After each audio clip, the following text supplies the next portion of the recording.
히브리서 12장 1절에서 3절 말씀, 이 말씀도 함께 들어가겠습니다.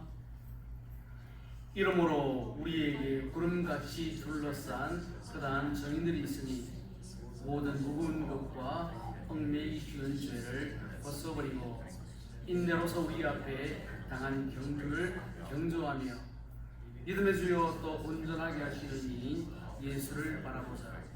그는 그 앞에 있는 기쁨을 위하여 십자가를 참으사 부끄러움을 개의치 아니하시느니 하나님 보좌 우편에 앉으셨느니라. 너희가 피곤하여 낙심하지 않기 위하여 주의 네가 지체에게 거역한 일을 참으신 일을 생각하라. 이번 제가 히브리 11장 말씀을 2월 첫째 줄부터 시작해서 오늘은 히브리 11장의 마지막 결론이 되겠습니다. 그래서 히브리 11장에는 믿음이란 무엇이냐? 믿음이라고 하는 것은 이렇게 살아가는 것이다 라고 이렇게 설명을 했는데, 제가 그 사이에 한번 생각해 보았습니다. 우리 사순절을 보내면서 또 종료주일과 그리고 부활주일, 그 사이에 외부에서 오신 목사님 한번 설교한 것을 빼고는 오늘까지 근 5절에서 3주를 빼고 계속 11장 말씀만 증거를 했는데, 실제로 그렇죠. 모든 것은 시작이 있으면 끝이 있다 하는 것이죠. 혹시 시에스타 들어보셨습니까? 거기 끄떡이는 분도 있는데, 그렇죠. 이것은 그 유럽 쪽에 특별히 문화와 기후와 관계되어서, 그렇죠. 하루 일과 중에 그 시에스타는 좀 낮잠을 자는 시간을 시에스타라고 합니다. 실제 이 단어는 로마에서 시작되어 있는데, 이 시에스타는 6번째 시간, 6시간이고 하루를 시간을 나누는 6번째 시간이니까 한 오후 12시, 1시, 어떤 지역에서는 좀 다르게 주는데 그 사이의 시간을 말한다 하는 것이죠. 다시 말하면 시에스타라는 것은 그 지역의 문화와 삶이나 관습 같은 것들을 다 연관해서 말하고 있는데, 실제로 동양권에서도 여러분 인생을 말할 때 인생은 일장춘몽이다. 그렇죠? 나른한 봄에 한바탕 꿈을 꾸고 일어나는 것과 똑같이 인생은 그렇게 짧다 하는 말이죠. 여러분, 제 여러분들에게 좀 약간 넌센스 퀴즈인데 질문하겠습니다. 새 중에서 가장 빠른 새가 무엇일까요? 가장 빠른 새. 눈 깜짝할 새라고 했네요. 실제 그것은 약간 옛날 버전이고, 요즘은 어느 새. 실제로 이제 그게 유머 버전인데, 제가 그렇죠. 저도 국민학교 시절에 있었고 중고등학교 시절에 있으니까 그때 특별히 국민학교 시절에 내가 언제 중학생이 될까, 시간이 왜 이렇게 안 갈까라고 생각했는데, 저도 살다 보니까 6학년 6반입니다. 지금 돌아보니까 돌아보니까 인생 참 빠르구나. 인생 빠르다는 것을 이제는 느끼는 그런 때가 되었죠. 그렇죠. 제가 미국 생활하면서 미국은 여름방학이 참 길다라고 생각했는데, 그렇죠. 우리 학생들 여름방학 한 지가 엊그제 같은데, 그렇죠. 이제 한 주 지나고 그 다음 주가 되면은 학교로 돌아갈 막바지가 되었습니다. 제 학교 다닐 시절 이야기 되죠. 그때 미국에게는 특별히 방학 때 숙제를 안 내주는데, 한국에는 뭐가 있습니까? 방학 숙제가 있고 그 가운데 하나가 뭔가니까, 그렇죠. 꼭 방학 동안에 일기를 써라, 일기 숙제가 있습니다. 그 일기라고 하는 것은 매일매일 나의 하루의 삶을 돌아보면서는 그런 일기인데, 그렇죠. 그 시절에는 마냥 정신없이 놀다가 이제 방학이 끝날 무렵 되면은, 참 방학 일주일 되면은 한 달 동안에 이제 일기를 써야 되는데, 뭐 요즘 같으면 인터넷 있으면, 그렇죠. 우리가 만약에 금년에 1월 1일의 날씨 몇 도고 흐렸는지 맑았는지 비가 왔는지 다 알 수 있는데, 제가 했을 그때는 뭐 컴퓨터 그런 게 아무것도 없었기 때문에 그렇죠. 그때는 비가 왔는지 흐렸는지 그 찾기 위해서 이게 머리가 좀 아픈 그런 시간이 되었다 하는 것이죠. 여러분, 우리 사람이라는 것은 본성적으로 좀 이렇게 미루는, 내일 하지, 다음에 하지, 이런 본성이 모두에게 있다 하는 것입니다. 이스라엘 백성들이 하나님 은혜로 그렇죠. 이집트에서 430년을 살았죠. 30년은 그냥 손님처럼 진객처럼 잘 지내었는데, 요셉이 세상을 떠나고 왕조도 바뀌고 난 다음에는 이집트 사람들이 이스라엘 백성들을 노예처럼 종처럼 부리기를 시작했기 때문에 400년은 노예로 살다가 하나님께서 아브라함에게 약속하신 대로 400년 동안 노예로 산다고 하는 그 약속이 성취되기 위해서 400년이 끝나는 날에 이스라엘은 출애굽을 하게 됩니다. 엑스odus를 했는데 거기에 끝이 아니었죠. 엑스odus 하고 나니까 며칠 안 가서 홍해를 만났고, 홍해를 건너고 난 다음에는 또 40년의 광야 생활을 하고, 또 결국에는 요단강을 건너고, 그리고 지난 시간에는 여리고가 무너져라 말씀을 전했는데, 여리고 성도 무너지고 가나안 땅, 약속의 땅에 정착을 했습니다. 실제로 이스라엘 백성들이 가나안 땅에 발만 들인다고 끝나는 것이 아니고, 거기에서 가나안 땅에서 그렇죠, 여리고 성도 싸워야 되고, 또 거기에 살고 있던 부족들과 싸워서 땅을 점령을 해야 되는데, 그런데 세월이 흘러가도 성경에 보면 이스라엘 지파 가운데 일곱 지파는 이미 땅을 차지했는데 5지파는 땅을 차지하지 않고 그냥 버티고 있고 이루고 있었던 지파가 있었기 때문에 여호수아 18장 3절 말씀에 모세가 이렇게 말합니다. 우리 봅시다. 너희가 너희 조상의 하나님 여호와께서 너희에게 주신 땅을 점령하러 가기를 어느 때까지 지체하겠느냐. 이룬단 말이죠. 꿈을 꾸린단 말이죠. 가나안 땅에 들어가도 할 일이 있는데 그냥 세우라 내오라 했었죠. 우리 예수 그리스도를 구주로 영접했습니다. 믿고 거듭났습니다. 본어겐했다고 그 신앙생활의 본어겐은 아이가 태어난 것과 똑같은 그런 과정이죠. 본어겐했다, 거듭났다, 중생했다 끝이 아니고 그때부터는 믿음의 삶을 살아야 되죠. 다시 말하면은 우리가 주님을 그리스도 구주로 영접하고 난 다음에 천국 가는 그날까지는 매일매일의 삶 가운데서 성화와 성숙의 삶, 다시 말하면 영적인 전투의 삶을 살다가 주님이 부르시면은 그때에 우리의 믿음의 순례가 끝이 난다 하는 것이죠. 우리가 기록 11장에 보면은 구약에 나오는 많은 믿음의 사람들 가운데 딱 16명만 추려서 이런 사람들은 이렇게 믿음으로 살았다. 실제로 이것이 충분한 데이터는 되지 않지만은 그 많은 사람 가운데 16명만 딱 선택하면서 히브리 11장 32절에 오늘 히브리 저자 이렇게 말 읽어봅시다. 내가 무슨 말을 더하리요? 기드온, 바락, 삼손, 입다, 다윗 및 사무엘과 선지자들의 일을 말하면 내게 시간이 부족하리로다. 많은 사람들하고 저는 생각해요. 왜 그 가운데 기드온이나 바락, 삼손, 입다, 다윗은 이름만 나오지 무슨 일 했는지도 기록 안 하죠.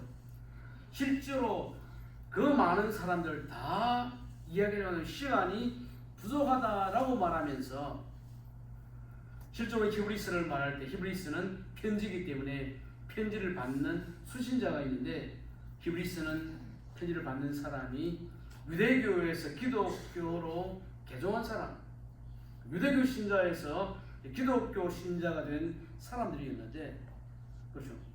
자기들의 전통과 관습을 다 깨뜨리고 이제 기독교를 믿고 나니까 나름대로 어려운 일도 찾아오고 삶의 갈등도 찾아왔기 때문에 이 편지를 받던 사람은 내가 계속 기독교인으로 살아갈까 아니면 다시 옛날로 돌아갈까 고민하고 갈등하는 사람들에게 이 편지를 보내면서, 그렇죠.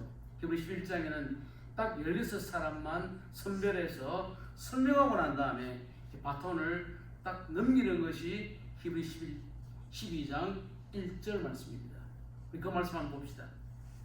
히브리 12장 1절에 보면 이런 말씀이 나오죠. 보면은 읽어봅시다. 우리 앞에 당한 경주를 경주하며. 그렇죠?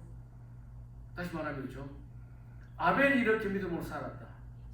에녹이 이렇게 믿음으로 살았다. 노아는, 아브라함은, 이삭은, 야곱은, 그리고 모세는 이렇게 그들이 믿었던 성경의 그 사람들의 삶의 바톤을 이제 우리에게 넘겨주면서, 그죠? 이 편지는 첫 번째로는 기독교로 개종했던 기독교 신자들, 또 동시에 오늘 이 말씀을 듣는 우리에게도 그들뿐만 아니고 우리도 뛰어가야 될 믿음의 삶, 나의 경주가 있으니까 우리도 이제는 뛸 준비를 해야 됩니다. 뛰어야 됩니다. 라고 하면서 이 편지를 주었다는 것이죠. 다시 말하면 우리가 이 말을 들을 때 나에게도 뛰어갈 경주가 있구나, 삶이 있구나 생각해 보아야 된다는 것이죠. 그러니까 오늘 이 히브리 편지는 이 편지를 보낸 사람이 여러분 우리 허리띠 단단히 졸라매고 지금은 요시 땅 뛰어갑시다 하는 그런 내용이기 때문에 오늘 히브리 12장 이 본문 말씀을 가지고 세 가지를 한번 생각해 볼까. 첫 번째로는 우리가 가는 길은 믿음으로 가야 되는 길이다 하는 것이죠. 우리 성경에 보면 믿음 생활을 다양하게 표현을 합니다. 어떤 곳에 보면은 예수 믿는 것은 신앙 생활은 농사를 짓는 것과 똑같다. 씨를 뿌리고 열심히 땀 흘려 봉사하다가 가을이 되면 이제 곡식을 거둔다. 모든 경우에는 싸움이다, 전쟁이다. 이 전쟁에 참여하려고 하면은 하나님이 전신갑주를 입고 승리하도록 싸워라. 또 어떤 경우에는 순례길이다, 먼 길을 떠나는 것이다. 오늘 히브리 12장 말씀에는 믿음은 우리 앞에 당한 경주, 레이스라고 되어 있죠. 육상 경기처럼 경기를 하는 것이 믿음의 삶이다 하는 것입니다. 여러분 우리가 떠나온 그 모국이죠. 한국이 조선이었죠. 타고르가 시를 쓸 때에 동방의 아침의 나라라고 조선을 표현을 했는데 조용한 아침의 나라 조선에 기독교가 전파되어 있죠. 한국의 기독교 전파는 미국에 있는 선교사들이 와서 복음을 전했는데 이분들이 한국에 와서 복음을 전할 때에 그죠? 그때 사람들이 그냥 꿈속에 사는 것 같기 때문에 사람들의 꿈을 깨우고 현실을 알려주기 위해서 했던 활동을 계몽 활동이라는 꿈을 깨운단 말이죠. 오랜 세월 동안 그냥 유교와 전통에만 젖어든 사람들에게 세상을 이렇게 봐야 된다라고 하면서 특별히 그런 것이 교육을 했죠. 그때는 여자들은 교육도 안 시켰는데 이호와에서는 여자도 가르치기도 하고 또 많은 사람들에게 교육도 가르치고 또 의료사업도 하고 그리고 봉사도 하고 그러니까 조선의 기독교가 전파되고 일제시대 그런 시대를 지날 때는 기독교가 사회에 제일 앞장서는 이 사회를 이끌어가는 그 사람, 기독교는 좋은 일 하는구나 하는 이런 좋은 호감이 있었죠. 우리가 성경을 보면은 신자를 표현할 때 주님은 세상의 빛과 소금이다 그렇게 말씀하셨는데 그리고 교회를 향해서 언덕 위에 있는 마을이다 라고 표현하셨죠. 그때는 기독교가 열심히 사회활동도 하고 야학도 하고 또 사회도 도우고 구제도 하고 가난한 사람들도 도우고 여러분 제가 한번 생각해보면 저 젊은 시절입니다. 그때는 사회에는 어른이 있었습니다. 어른이죠. 한마디 하면 다 듣는 이야기죠. 기독교는 한경직 목사님 같은 분이 또 천주교 같으면 김수환, 추기경 같은 이런 분들은 그 사회의 어른이었습니다. 그러니까 나라가 좀 잘못 가면은 쓴소리도 하고 이렇게 해서 되겠습니까? 하면은 사람들이 그죠? 안 믿는 사람이라도 교회 이 세상의 어른이니까 그분들의 이야기를 경청하고 따라가자는 그런 분위기가 있었는데 여러분 지금은 조금 분위기가 바뀌었습니다. 한국에는 기독교만 말하는데 그렇죠. 한국에 여러 종류의 교단들이 있습니다. 교파들이 있는데 그 가운데에 가장 비호감, 가장 좀 나쁜 그런 종교로 말하면 기독교가 제일 꼴찌입니다. 한때는 기독교가 그렇죠. 사회에서 앞장서고 나름대로 했는데 그렇죠.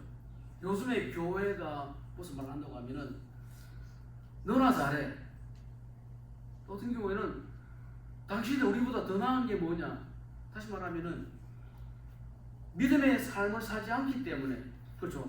안 믿는 사람들은 교회를 나름대로 보고 있는데 교회나 신자가 또 특별히 목회자가 제대로 안 살아가고 있기 때문에 좀 비호감 그렇게 본다 하는 것이죠. 왜 교회가 비호감이 되었을까요? 좀 싫은 종교로 그렇게 지목이 되었을까요? 그 이유 뭔가니까 그렇죠. 성경이 가르치는 대로 주님께서 우리에게 가르쳐 주신 대로 안 살기 때문에 다시 말하면 아는 것과 신앙과 생활이 일치가 되지 않았기 때문에 그렇게 이야기했다는 것이죠. 여러분 예를 들어 불신자들이 어떤 사람이 열심히 교회에서 기도하고 철야하고 봉사하고 성경 읽고 찬양 부른다 해서 불신자들이 안 믿는 사람들이 감동을 받을까요? 믿는 사람이 몰라도 싫어. 교회에서 북치고 장구해도 장구 쳐도 사람들의 관심은 하나도 없습니다. 이 사람들은 그렇죠. 교회를 안 보는 것 같아도 저 사람들이 어떻게 생활하느냐. 주님은 사랑이라고 말했는데 정말 사랑인가? 이것을 포용하는가? 그걸 보지. 그렇죠. 기도하고 찬양하고 하는 그거는 안 본다는 거죠. 어떤 우리가 목사 안수할 때 어떤 모임에 갔습니다. 그때 어떤 목사님, 선배 목사님이 이제 늦게 안수받는 그 목사를 향해서 이제 이렇게 뭐랄까 일종의 교훈을 줄 때, 여러분 당신들 오늘 목사 안수를 받는데 목사가 되면은 당신은 유리집 속에 사는 것과 똑같다. 유리집이라는 것은 밖에서 다 보인단 말이죠. 그냥 누가 보더라도 저 사람 이렇게 사는구나 하는 것을 다 보는 정도로 세상이 보고 있다는 것입니다. 다시 말하면 세상이 교회를 보기도 하고 신자를 보기도 하고 다 우리 그리스도인들은 세상의 빛과 소금이기 때문에 언덕 위의 집이기 때문에 다 보고 있다 하는 것입니다.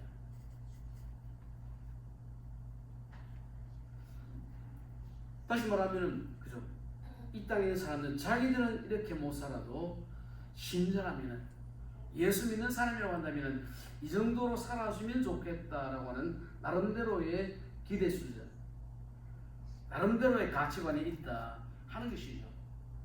여러분 예수님께서 이 땅에 스님 자기 땅에 올 때 팔레스타인 오실 때에 사역을 할 그때 1세기는 그때 이스라엘은 로마의 식민지였습니다. 그러니까 사람들은 언제 메시아가 오셔서 우리의 모든 고난과 질고를 끝내고 우리에게 자유를 줄까, 우리를 회복시킬까 그렇게 학수고대하고 있던 그런 시절이었죠. 로마가 정책을 할 때는 다른 모든 통제를 했지만은 유대인들이 가지고 있던 종교에는 타치를 안 했습니다. 이거는 당신들 문제니까 그거는 당신 마음대로 하지만은 그러나 이 팔레스타인에 살아갈 때 우리가 세운 법대로 따라와야 된다, 순종해야 된다 그렇게 하고 있었는데 그때도 그렇죠. 그 유대 사회, 주이시 커뮤니티에는 종교적으로 인정받고 또 종교적으로 존경받는 그룹이 있습니다. 바리새인들, 서기관, 율법학자들. 그런데 보면은 주님이 이 땅에 사역하실 때에 누구를 박살내시는가 하면은 그 다음에 존경받고 있던 종교 지도자들, 바리새인들, 또 율법학자들 주님은 사정없이 그렇게 박살내시면서 마태복음, 23장 27절에 좀 심하게 말하죠. 읽어봅시다. 와 있을진저 외시가는 서기관들과 바리새인들이여 회칠한 무덤 같으니 겉으로는 아름답게 보이나 그 안에는 죽은 사람의 뼈와 모든 더러운 것이 가득하도다. 제가 예전에는 조금 전에 신자들은 유리집 안에 있는 사람 똑같다 다 보고 있다는 거죠. 우리만 느끼지 못할 뿐이지 사람들은 환하게 들여다보고 어떻게 사는지 감시하듯이 본다는 것이죠. 그러니까 우리죠. 여기 보면 외식한다. 여러분 외식이라는 분이 있습니까? 저는 외식을 좋아하는데 이렇게 보면 외식은 바깥에서 먹는 게 아니고 그죠? 이중적인 삶이죠. 이렇게 알고 있으면서 행동은 반대로 하는 박지와 같은 사람, 외식하는 사람. 겉으로는 이렇게 보이지만 속에는 아닌 사람. 또 다르게 말하면 알고 있는 것과 그리고 실천하는 것이 다른 사람. 그러니까 그때의 바리새인들, 그때의 율법학자들은 성경 말씀을 줄줄이 알고 있었지만 실제로 자기들이 알고 있는 것까지는 전혀 다르겠죠. 이거 보면은 손가락 하나도 까딱하지 않고 그냥 알고만 있었기 때문에 싫어했다 하는 것입니다. 이러면 기독교가 그죠? 명상을 하고 생각을 하는 요가와 명상의 종교가 아닙니다. 어떤 종교는 그렇죠. 깊이 사색하고 사고하고 생각하고 그게 어떤 자기들의 종교의 덕이라고 하면은 기독교는 머리의 종교, 가슴의 종교가 아니고 손과 발의 종교죠. 다시 말하면은 내가 알고 있는 것, 내가 배운 것을 내 손으로, 내 발로 그렇게 실천하는 것이 되는데 1세기에는 손 하나 까딱 안 하고 속에는 썩었지만은 바깥에만 번지르했던 삶과 생활이 아는 것과 지식이 이렇게 삶과 연결되지 않았던 그런 삶을 향해서 주님은 집중적으로 깨뜨리셨다 하는 것입니다. 우리가 한번 생각해보면 우리가 하나님의 뜻을 아는데 성경 말씀을 아는데 내 행동과 실천이 같이 한다 한다면 오늘 바리새인들과 우리의 삶은 똑같다 하는 것이죠. 누가복음 10장에 보면 주님께서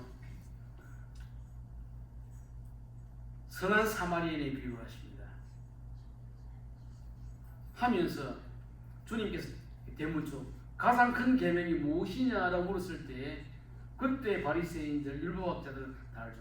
하나님을 사랑하고 내 이웃을 내 몸처럼 사랑하는 것이 제일 큰 계명입니다 라고 말했을 때 주님께서는 한 사람이 여리고에 갔다가 예루살렘 갔다 여리고로 돌아오다가 강도를 만났는데 그 강도 만난 사람을 제사장은 지나가고 그리고 서기관은 지나가고 이방인이었던 사마리아 사람은 도왔는데 그 가운데 누가 이 강도 만난 사람의 이웃이냐라고 물었을 때에 그때 이웃을 도운 사마리아 사람이 바로 이웃입니다 라고 말을 할 때에 그때 주님께서 하셨던 말씀이 뭡니까? 누가복음 10장 37절 우리 한번 같이 읽어봅시다. 이르되 자비를 베푼 자니이다. 예수께서 이르시되 가서 너도 이와 같이 하라 하십니다. 그때 유대인들은 하나님 사랑, 이웃 사랑이 제일 큰 계명입니다. 그렇게 말했는데 주님의 가르쳐 뭡니까? 너도 안다고 하면은 가서 그렇게 실천하고 그렇게 행하는 것이 맞다. 여러분 이런 이야기를 들어보셨어요. 세상의 10%는 성경을 보고 나머지 세상의 90%는 신자 그리스도인을 본다. 무슨 말이겠습니까? 자, 세상의 사람들 가운데 성경을 보는 10%는 누구일까요? 신자죠. 믿는 사람이죠. 그리고 안 믿는 90%는 뭐를 보는 거니까 성경을 보는 것이 아니고 그리스도인을 본다. 다시 말하면 저 사람들이 정말 성경대로 사는지. 그러니까 말하면 우리가 성경 많이 알고 있고 또 지식을 많이 알고 있고 그게 중요해. 저 사람 정말로 예수 믿는 사람처럼 사는가? 우리의 삶을 보고 저 사람이 그리스도인이구나 그렇게 말한다 하는 것이죠. 다시 말하면은 우리들 살아간다고 할 때 이 세상에 관심 뭔가 하면은 기도하고 찬양하고 봉사하고 철학기도가 아니고 이 사람 정말로 주님이 가르치신 대로 사느냐 하는 것을 본다 하는 것이죠. 여러분 요즘 20세기는 딱 그야말로 성경 지식과 교리가 차고 넘치는 그런 시대가 되었습니다. 그 중세 시대는 그렇죠. 그때는 교회가 모든 것들을 독점하고 있었기 때문에 성경을 못 읽었죠. 루트가 종교교회 가면서 라틴어 성경을 독일어로 번역했죠. 그랬을 때 그때 독일 사람들이 성경에 이런 말씀이 있었구나 다 알았잖아. 그 전에는 그냥 교회가 성경을 독점해서 성경을 봐도 읽을 수가 없습니다. 여러분들에게 제가 만약에 히브리 성경이나 헬라 성경을 읽었겠어요? 못 읽잖아. 특별하게 신학 하사는 못 읽는데 그때는 그렇죠. 교회만 신부들만 교직자들만 라틴어 성경을 읽고 나머지는 그냥 들려주고만 읽는데 지금은 우리 손에 다 성경이 있죠. 그래서 중요한 건 뭔가 하면은 우리가 성경의 지식을 알고 성경 공부를 하는 것도 중요한데 그보다 중요한 것은 내가 알고 있는 것을 내 삶으로 살아내는 것이 더 중요하다 하는 것이죠.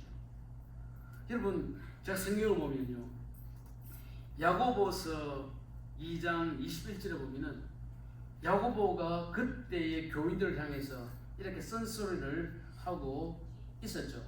우리 2장 19절 말씀 한번 읽어봅시다. 야고보 2장 앞에 2장 19절 말씀 읽어봅시다. 내가 하나님은 한 분이신 줄 믿느냐? 잘하는도다. 귀신들도 믿고 떠느니라. 예수님께서 이적을 해가지고 귀신 쫓아냈을 때 그때 마귀도 예수님을 알았죠. 귀신들도 예수를 알아본다. 그게 중요한 게 아니다 하면서 2장 21절에 26절에 21절 뭐라고 말했으면 읽어봅시다. 우리 조상 아브라함이 그 아들 이삭을 제단에 바칠 때에 행함으로 의롭다 하심을 받은 것이 아니냐. 그렇죠. 아브라함이 그냥 하나님 믿습니다 하는 그 입으로만 그게 아니고 행함으로 하나님 말씀 순종할 때 그것 때문에 의롭다 하심을 받았다라고 말씀하시면서 우리 사도행전 2장 야고보 2장 26절 읽어봅시다. 영혼 없는 몸이 죽은 것 같이 행함이 없는 믿음은 죽은 것이다. 그렇죠? 내가 알고 있는데 내가 이건 아는데 하면서 실천이 없다고 하면 그것은 죽은 믿음과 똑같은 것이다. 여러분 맞습니다. 기독교는 묵상의 종교, 명상의 종교 아니죠. 내가 아는 것을 좀 부족하지만 내 삶 가운데 어떻게 적용해 보느냐 논의하는 이런 종교라 하는 것입니다. 우리 두 번째로 생각해 보겠습니다. 두 번째로는 오늘 히브리 12장에 넘어오면서 히브리 11장에 16사람만 딱 선별해서 이런 사람들 이런 믿음으로 살았다는데 이제 오늘 히브리 12장 넘어가면서 이제는 여러분들의 차례입니다. 이 편지를 처음 받았던 그죠 유대교 기독교로 개종한 사람들 오늘 이 말씀을 듣는 우리에게도 우리 히브리 11장 말씀 20번에서 이제 설교를 했는데 이제는 여러분이 이 경기 믿음의 삶을 뛰어갈 차례가 되었습니다. 항상 말하고 있습니다. 어떤 잡사에서 그죠 앙케이트 조사를 한번 했습니다. 그 질문이 뭔가 하면은 당신은 요새 어떻게 사십니까? 라고 물었을 때에 가장 많이 나왔던 그 대답이 뭔가 하면은 내가 그냥 그럭저럭 삽니다. 두 번째로 많이 나왔던 답이 뭔가 하니까 정신없이 삽니다. 세 번째로 뭔가 하면은 죽지 못해서 삽니다. 여러분 어떻게 사십니까? 십자 이문의 삶, 인생을 살 때에 그냥 뭐 그럭저럭 사십니까? 아니면은 정신없이 그냥 뭐 삽니까? 아니면은 죽지 못해서 사십니까? 우리 인생의 태도라는 것도 다른 데로 우리의 태도가 필요한데 오늘 히브리서 12장 이 말씀인 거죠. 우리 믿음의 쭉 이야기해요. 여러분 이제는 우리 앞에 많은 사람들이 믿음으로 살았는데 이제는 당신이 믿음으로 살아야 될 차례입니다 하는 것이죠. 우리 히브리 12장 1절 우리 한번 읽어봅시다. 읽겠습니다. 이러므로 우리에게 구름같이 둘러싼 흑한 증인들이 있으니, 잘 보면 그렇죠? 구름같이 둘러쌌다는 빽빽한 많은 사람들이 지금 우리의 경기를 보고 있다 하는 것이죠.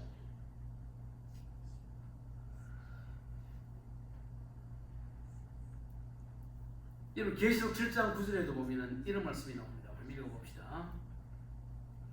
이후에 내가 보니 각 나라와 족속과 백성과 방언에서 아무도 능히 셀 수 없는 큰 무리가 나와 흰옷을 입고 손에 정려 가지를 들고 보좌 앞과 어린 양 앞에 서서, 여기 뭐냐면은 주님이 심판하실 때에 그때에 각 나라와 백성과 방언과 셀 수 없는 사람들이, 빽빽한 사람들이, 도무지 셀 수 없는 많은 사람들이 주님 앞에 서 있다. 천국에서 일어나는 그런 장면을 말하잖아요.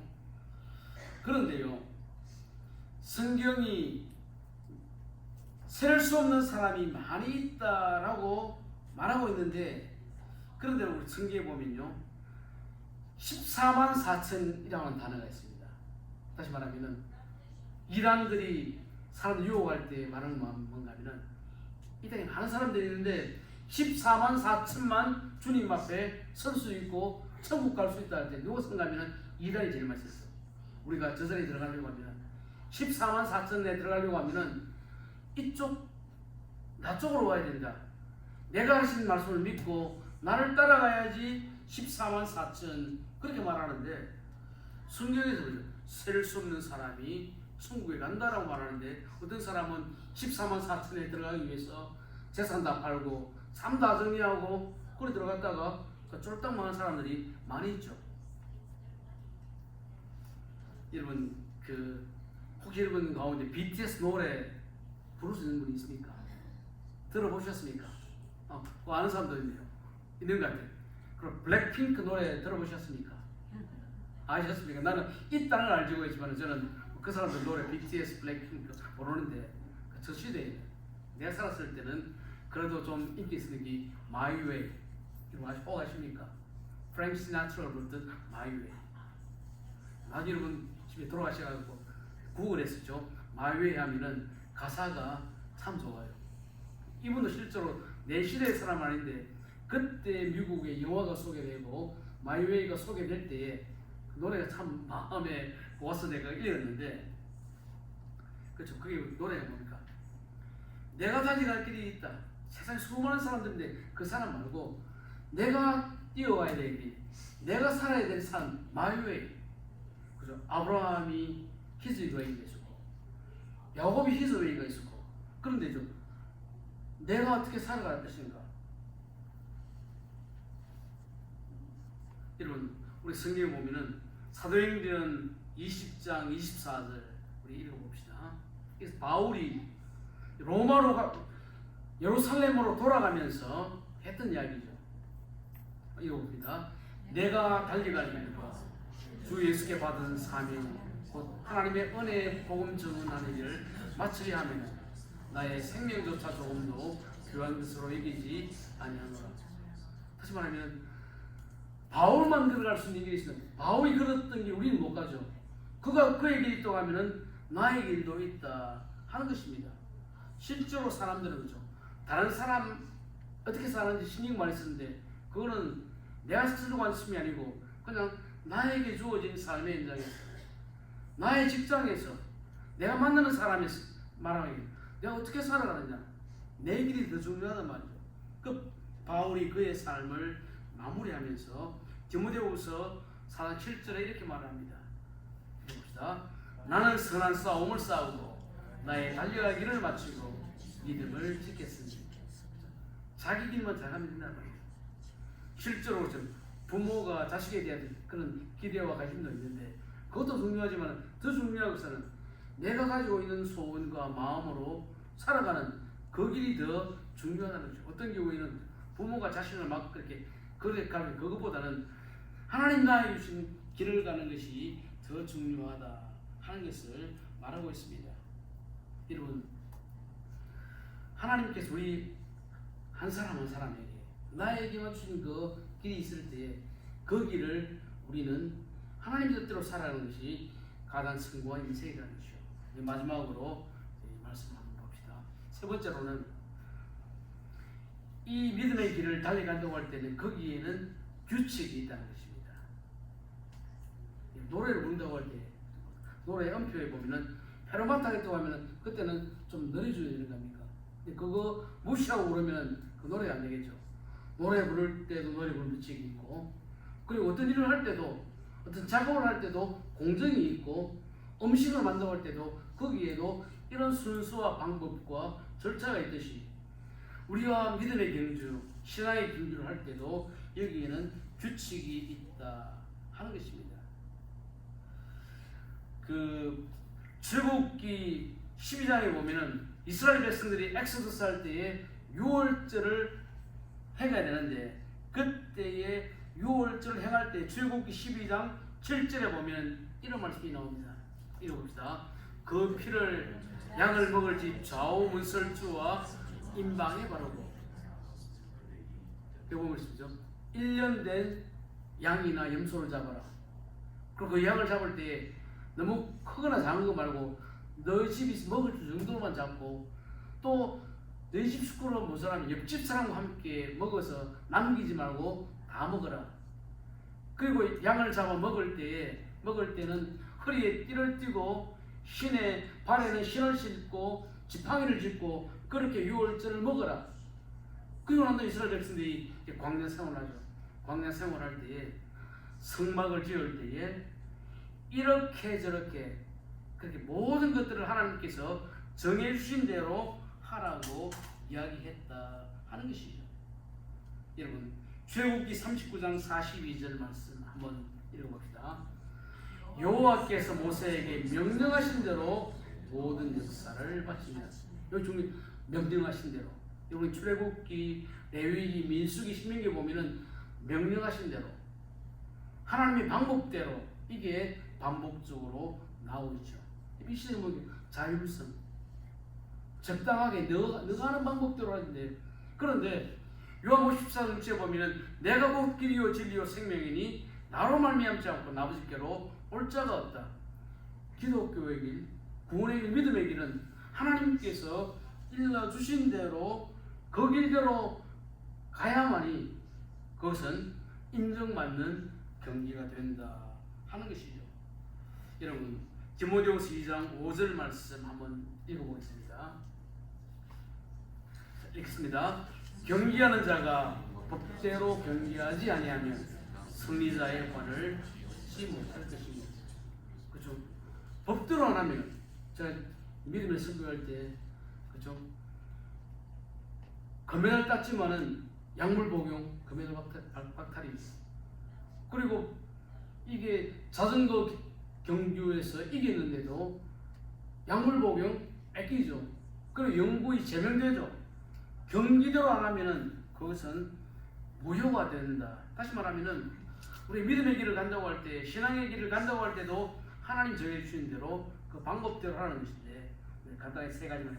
첫 번째로는 우리 믿음의 길을 간다고 할 때는 지금 시작하라는 것이죠. 차차 할게요. 때가 되면은, 형편이 되면. 제가 실제 군대 생활할 때 저는 소총수로 갔다가 군종으로 제대를 했는데, 그렇죠? 내가 훈련소에 가 보니까 교회 오면은, 그렇죠?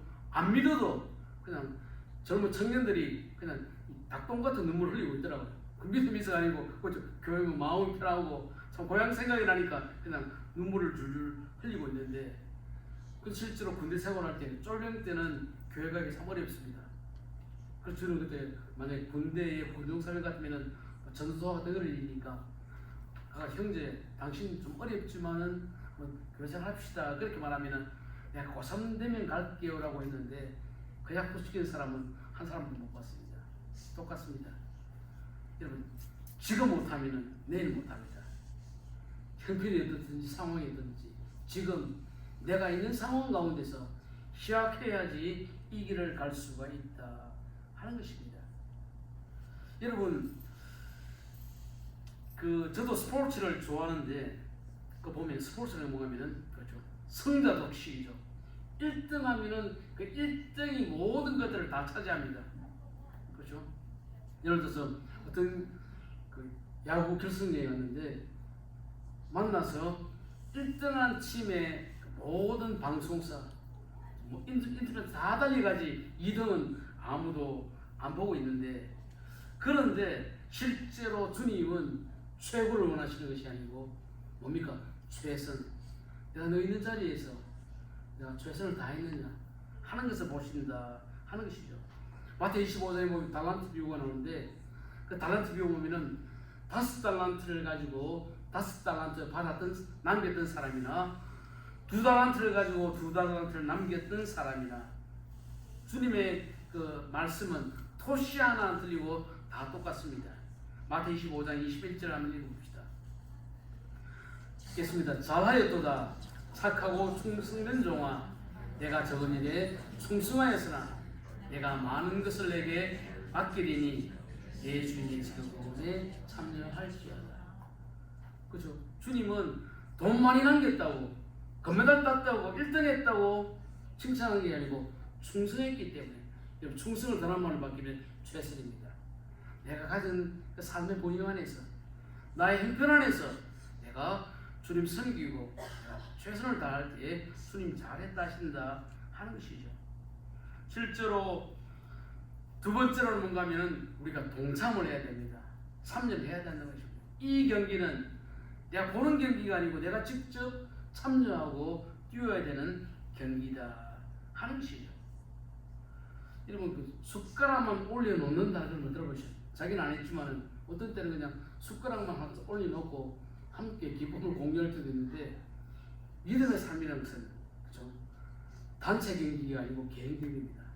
우리 집안에 내 숟가락 올리는 게 아니고 내가 동참하고 내가 참여할 때에 일이 된다 하는 것이죠. 제가 요즘 민수기 말씀을 읽고 있는데 민수기 3장 15절에 이런 말씀이 나옵니다. 민수기 3장 15절 읽겠습니다.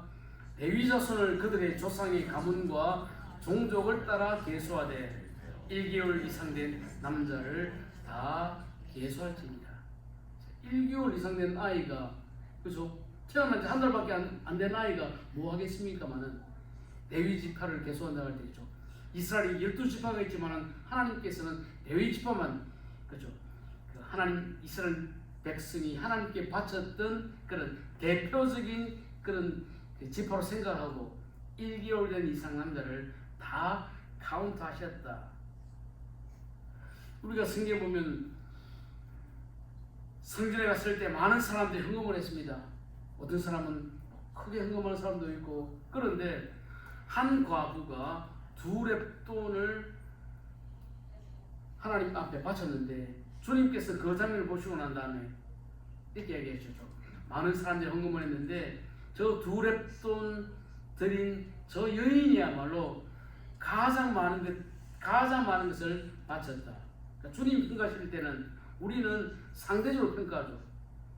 열을 바쳤느냐, 50 바쳤느냐.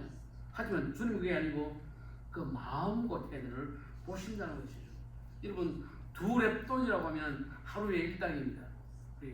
하루에 일당을 100불로 잡아갖고 이 2렙돈은 64분의 1 데나리온이기 때문에 제가 한번 달러로 계산하니까 1불 52전이더라고요. 그러니까 뭐 어떤 사람들 11조 할 때 이렇게 바쳤다는데 주님은 1불 52전 바쳤던 그 사람을 보시고 그 마음을 보시고 저 여인이야말로 가장 많이 바쳤다. 결국 주님은 동참하고 마음을 드릴 때에 그때에 하나님께서 주님이 인정해 주신다 하는 것을 말씀합니다. 세 번째로는 그렇죠. 우리가 이 땅에 살아갈 때에 계산한 날이 반드시 온다는 것입니다. 그렇죠? 고린도후서 5장 10절 말씀 우리 한번 읽어봅시다.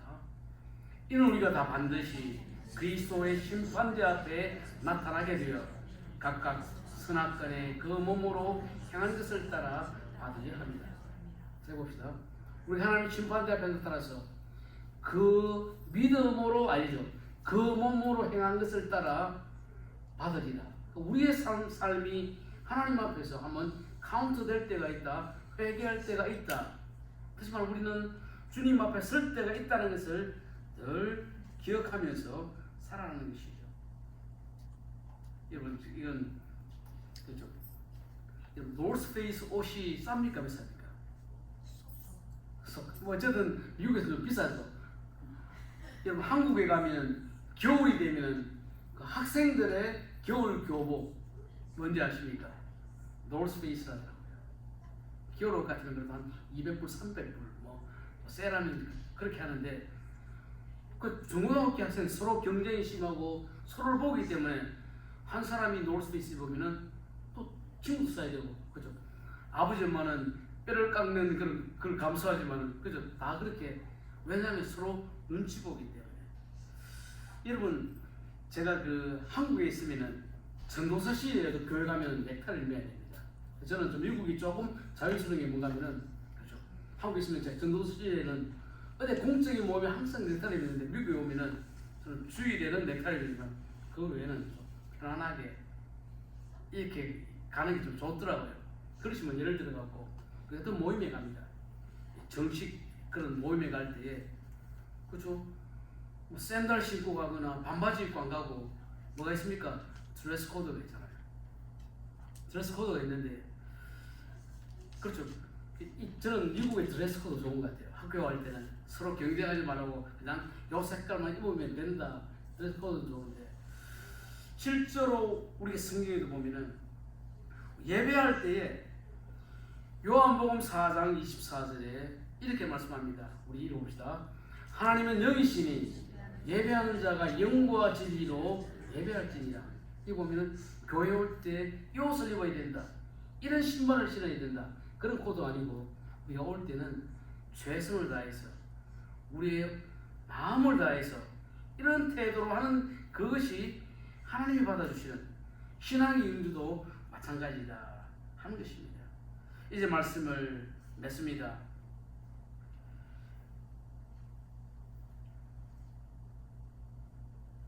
우리가 출애굽기 4장 12절 말씀 한번 읽어봅시다. 모세가 호렙산에서 불타는 나무를 보았습니다. 하나님 모세에게 나타나서 이제 그죠? 내가 지금 이집트에 돌아가서 이스라엘 백성들을 구원하는 일을 하라 했을 때에 그때 모세가 이 핑계에서 핑계 나는 못합니다. 나는 말도 잘 못하고 난 능력도 없고 그렇게 자꾸 핑계를 댈 때에 하나님 하신 말씀이 뭔가 하면 이제 가라 핑계 대지 말고 너가 가라고 말씀하셨고 또 그리고 출애굽기 4장 12절에도 이런 말씀하셨습니다. 읽어봅시다. 이제 가라 내가 내 입과 함께 있어서 할 말을 가르치리라. 그래서 우리가 지금 신앙의 경주 이제 나의 경주에 가야 되는데 여러분 우리의 삶과 형편이 어떠하다 할지라도 이제 우리는 내 믿음의 길은 나의 믿음으로 가야 한다는 것입니다. 우리 찬송 우리가 하나 불러봅시다. 491장 자, 이 찬송 우리 한번 불러봅시다.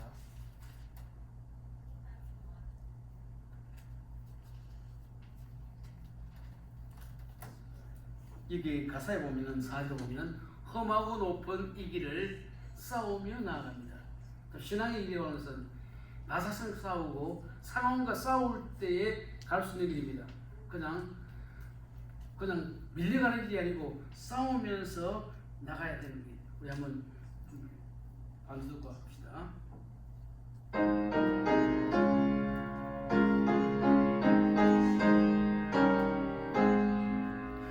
험하고 높은 이 길을 싸우며 나아갑니다.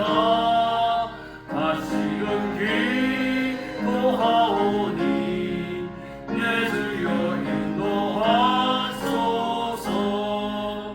내 주여 내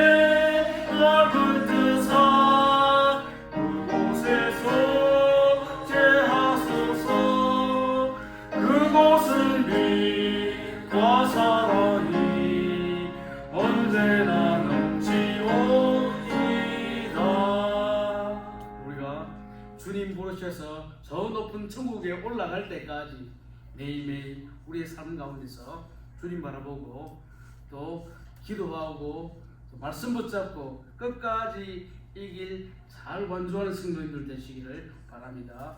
제 기도할 하나님, 내가 달려갈 믿음의 길이 있는데, 순례의 길이 있는데 이 길 믿음으로 잘 살아갈 수 있도록 주님 힘주시고 은혜를 주셔서 주님 만나면은 잘했다는 칭찬 받을 수 도와주십시오. 함께